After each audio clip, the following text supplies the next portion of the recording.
385 walk-around video. It's a 385C LME. L for long carriage and the ME for mass excavator. It's got a 8-yard bucket, 2.9 meter quarry stick on it, so very little reach, but it's built for power. It's got the mass boom on it as well.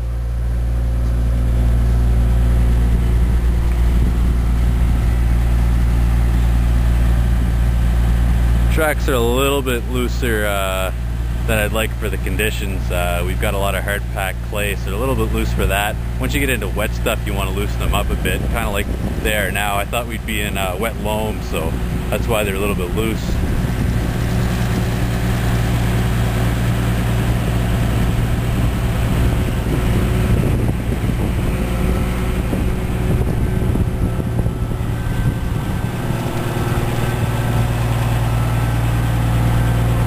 Got a removable counterweight on it.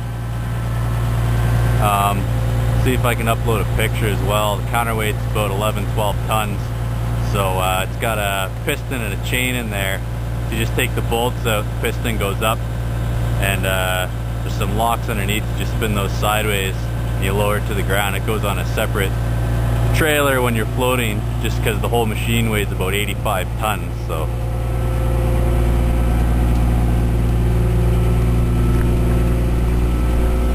go and take a look in the cab.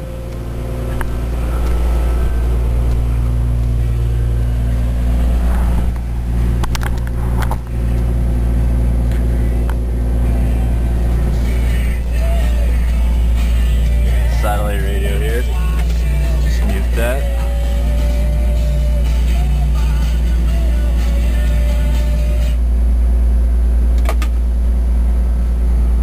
So right now we're sitting at around 5,200 hours on this. So the first thing to notice different is it's got the third lever. It's actually not for a hammer or anything. It's actually a third travel pedal.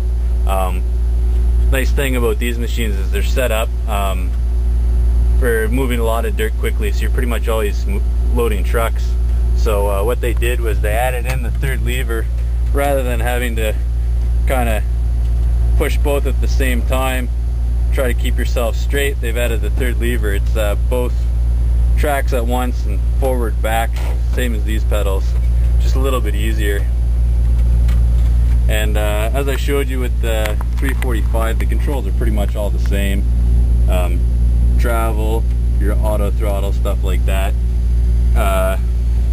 Climate control in the back. The screen's pretty much exactly the same. I don't think I showed with it on. Got a clock up top. This is your throttle setting top right. So whenever you run an excavator, you want to run it wide open unless you're slinging, stuff like that.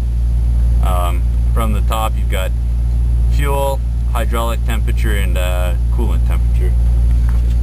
Got a nice radio in the back, storage compartment behind. And one thing I like to do is talk to your foreman, get a copy of the plans, whatever you're working on. This is the pond that we're digging. I think the last video that I took, we're sitting right about here and you're looking at the stake line here. So on the 385, the master switch, pretty much everything cat. Master switch is always on the cab side. So it's just in this little compartment here. Gonna get attacked by my window shields, I think. Oh, there they are. So your master switch is just right here. Just click that off.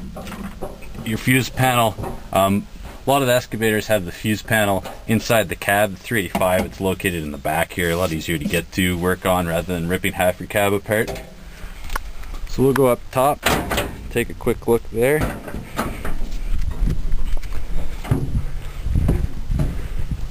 So here's all your valves, everything like that. Nice thing about this thing is a lot of excavators have hydraulic pilot system, so inside the cab it gets pretty hot because all the lines run into your joysticks. Well, this thing actually has an electronic pilot system, so there's no actual hydraulic lines inside there. It's a little smoother controls as well. So first swing motor's right here. Here's your dipstick for that. The second one is hiding up front there.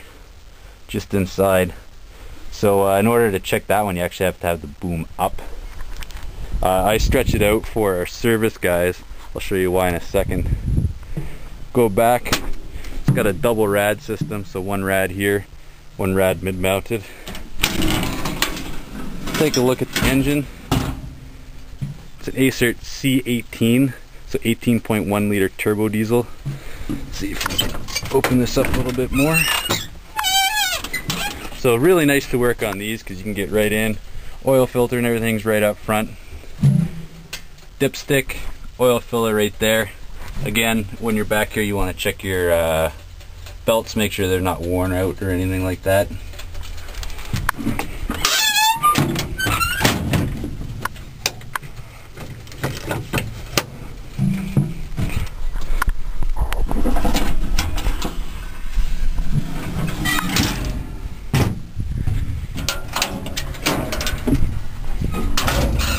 Here's your hydraulic level right here.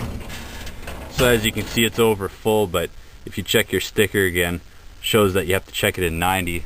Because it's stretched out like that, you're going to get an improper reading. So if you park it with it stretched out for the service guys, you want to know where the oil level should be with it stretched out.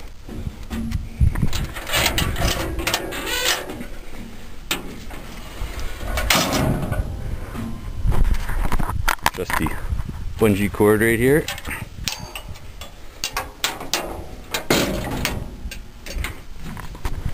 So just open that up. You've got your main pumps here.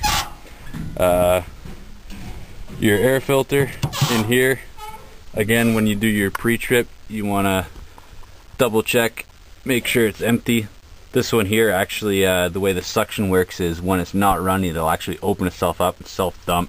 You see it's got a tube to dump down into the ground. And I mentioned about the removable counterweight. These are your controls for the counterweight piston. You can see the piston kind of hiding in there. So we'll go down, we'll take a look at where the grease points are on this. First grease block is located on the boom.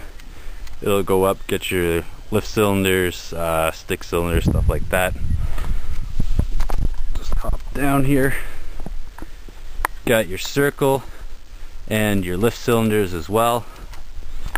And if you hop over here, this is the big thing that's different on the larger ones. You've got a grease block right on the stick. It'll go up because you can't really reach that stuff even if you have it tucked in. And one grease nipple in here, two here for the main pin. And then you've got your regular dog bone grease nipples as well.